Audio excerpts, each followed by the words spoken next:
ఫిబ్రవరి 17 మంగళవారం రోజు చాలా జాగ్రత్తగా ఉండండి. ప్లీజ్ మీ మంచి కోసమే చెప్తున్నాను.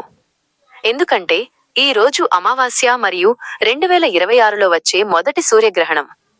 ఈ సూర్యగ్రహణం 50 సంవత్సరాలకు ఒకసారి వస్తుంది. భూమి అలాగే సూర్యుడి మధ్యలోకి చంద్రుడు ప్రవేశించడం వల్ల ఫామ్ అవుతుంది. ఇది దాదాపు 2 నిమిషాల 20 సెకన్ల పాటు ఉండబోతుంది.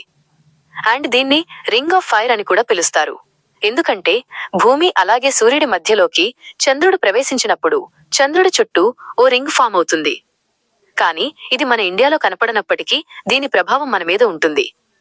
సో ఫిబ్రవరి 17 మంగళవారం మధ్యాహ్నం 3:26 నుండి 7:57 వరకు ఈ గ్రహణం ఉండబోతుంది. సో ఈ టైంలో బయట తిరగటం, ఫుడ్ తీసుకోవటం మంచిది కాదు అని పెద్దవాళ్ళు చెప్తుంటారు. ఈ వీడియో నచ్చితే మన ఛానల్ని సబ్స్క్రైబ్ చేయండి. ఈ ఇన్ఫర్మేషన్ని మీ ఫ్రెండ్స్తో కూడా షేర్ చేయండి, తప్పకుండా యూజ్ అవుతుంది.